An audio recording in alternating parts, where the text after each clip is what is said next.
Boruto episode 26, the Mizukage Successor.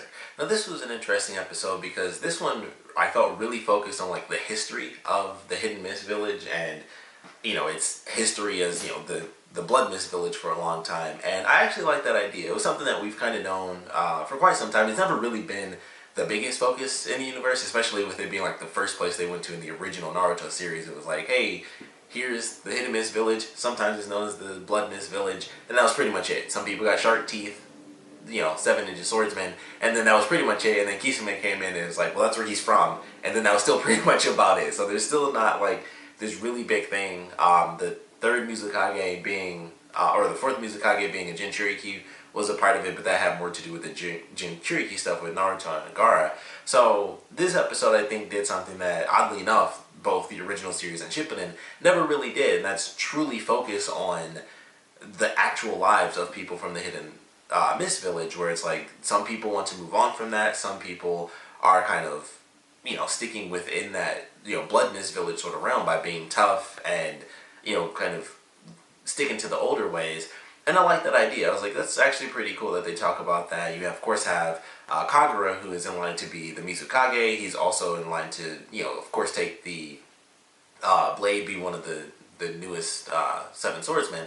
It was just like, man, that's actually really cool how they go about this. There's clearly something going on with his character. Like, he goes through that little sparring match with Boruto, which I thought was really cool. We get to see how the Hidden Mist Village trains, and it's pretty hardcore. Like, they do like kendo and stuff, and they're training on water from a young age, and it was really cool. And it was very interesting because, once again, with it being, the Hidden Mist Village, there was never this big thing where it was like, this is what everyone from the Hidden Mist Village does, but it was like, that's why everyone walks around with like katanas and stuff like they're samurais, because they practice kendo.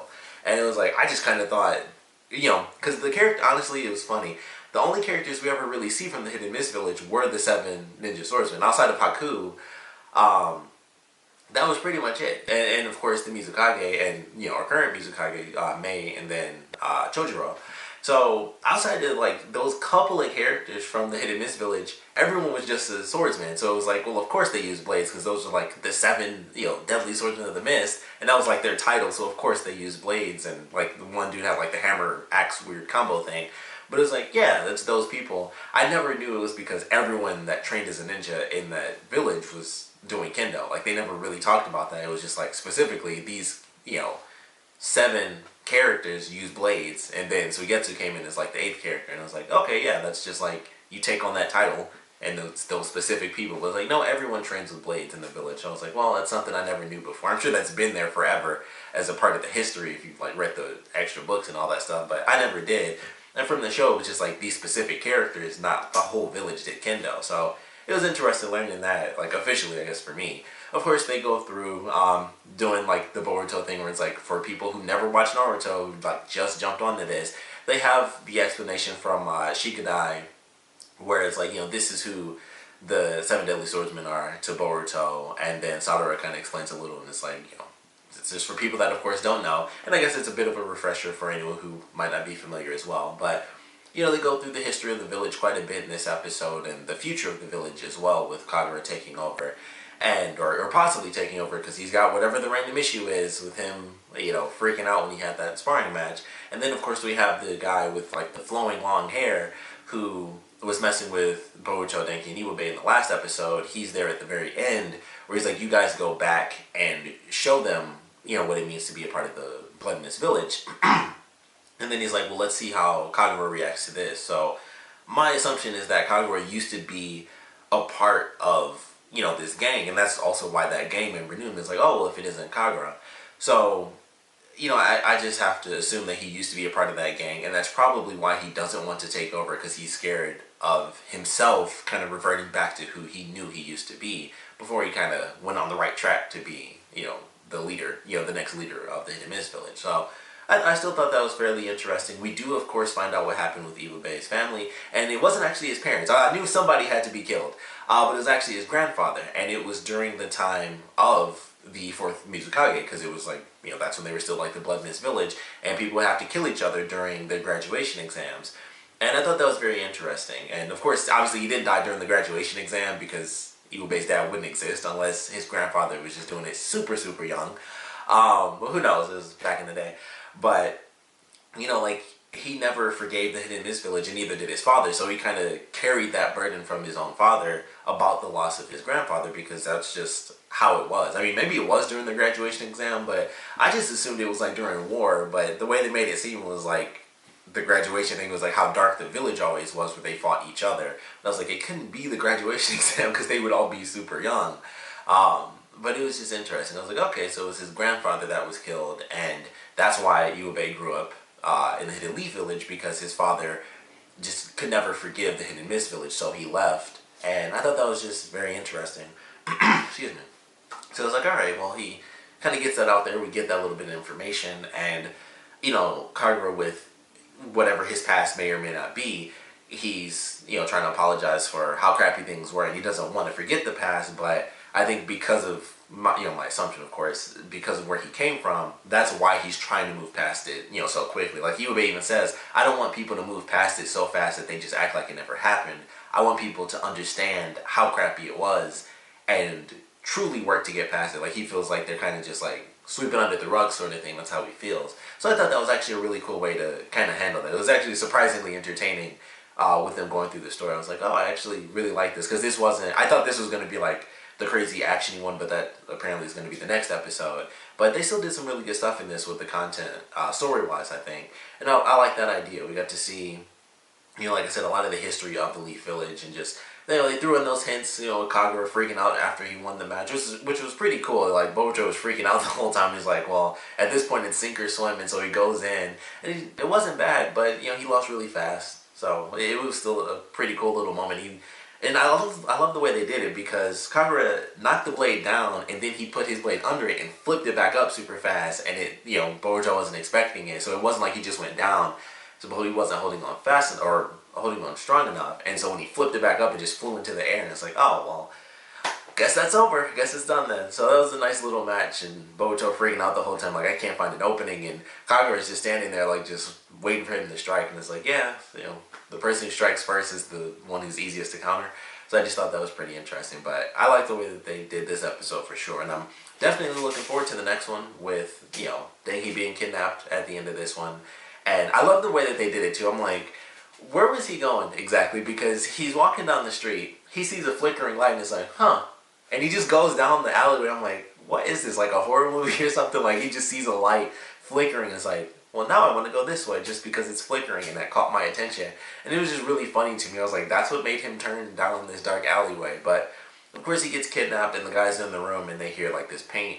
It's either, I would assume it's paint. I mean, someone would have to have actually cut themselves and thrown their blood on the window. So I'm assuming it's like paint. And then they form as like, we have your buddy come to Pier 4 if you want to get him back. So we're going to have the action in the next episode, and I'm sure we're going to get more information about Kagura. So I'm definitely looking forward to that. I assume that this will also be the final episode of the arc, just because it's like the combat episode, and they'll beat the bad guys and, solve all their random issues, and then they'll go back to the Leaf Village. But I'm actually looking forward to it. This has been a surprisingly entertaining arc. Like I mentioned in my last review with the last episode, that was probably the simple one, because it was like, alright, it's just a filler. But seeing the village was cool, the new version of the Hidden Leaf or Hidden Mist Village, the history, with the village, and how even after the, Great Ninja War, they were still very distant, and it's like, we still don't really trust everybody else. Another thing that I randomly was talking about in the last review, Chojuro has like the shark teeth, so it's not all the villains have like the shark teeth thing going on, but I never paid any attention to that before, so I looked at it in this episode. But Kagura, they don't show his teeth. I don't know if that's on purpose or not, but like when he talks, you can't see his teeth, because I was looking at that when he was talking to Chojuro. I was like, oh, he has the shark teeth thing going on too. So maybe not everybody has that, or maybe everyone does, because I didn't think to look at it for May. For some reason, that just like totally skipped my mind to see if she had like the shark teeth thing going on. But not everyone who's a villain has it, so I guess that's just like a thing across the village. So maybe we'll come across someone else who's blue, because I'm still waiting for an answer about why Kisame looked like a shark. He's like the only blue person in the entire series, and like we're inside the Hidden Mist Village, not seeing a bunch of shark people, so I'm still real curious what the F was up with him. But definitely a good episode. Looking forward to this next one. I don't know if it officially will be the end of the arc or not, but either way, I'm looking forward to it. I think this is actually a pretty entertaining little arc that they're doing. So I'm enjoying it. As much of a filler as it might be, it's entertaining filler. Or I guess technically it can't be filler because everything's brand new. Um, but I'm definitely enjoying it. I'm liking this story that they're telling with the Hidden Mist Village and how it's still distant and how there's like this small gang of people who want to keep that Blood Mist Village image alive. And I just like that concept. I like the way they're kind of going about it. So looking forward to the next one. Excited to see a cool action sequence just because, you know, they're going to be fighting people from the Hidden Mist Village. So of course it's going to be Mist. We'll probably get to see Kagura do some jutsu stuff. I don't really know 100% exactly where his skills lie in that department. But I would assume if he's picked as one of the next swordsmen, it's probably more than just kendo that he's good at. So I'm sure he's got some skills up his sleeve. But definitely looking forward to it. Of course, would love to know what you guys thought about this episode. So please comment below. Let me know your favorite parts about it, your least favorite parts about it. And I definitely want to know your predictions for what is going to happen in the next episode.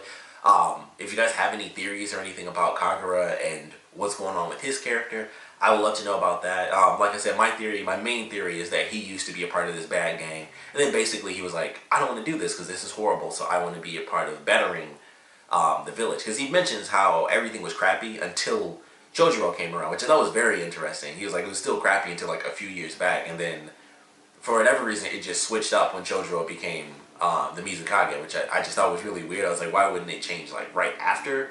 But I don't know. I mean, at least as far as, well, the whole point is that the village is still distant from all the other ones, so I guess it makes sense that they wouldn't be thriving because they're still like in that Blood Mist Village sort of concept, I guess. So it does make a bit of sense, but I'm looking forward to it. Like I said, that's my main theory on Kagura. He used to be bad, now he's good, and he's freaking out about, you know, turning bad again if he gets into conflict or something like that. For a second, I thought maybe he was the next Jinchuriki or something like that, but I was like, oh no, that doesn't really make a ton of sense. Plus they did like the hand bandage, and that's like what I always look for, is like if his hand is healed after he gets stabbed by that kunai, he's a Jinchuriki. So it's like, alright, well that's definitely not the case. So, you know, looking forward to what we get in the next episode. But like I said, would love to know your theories on Kagura, or in general what's going to happen in the next episode. And of course, I want to know what you guys thought about this episode, so please comment below, let me know, and thanks for watching.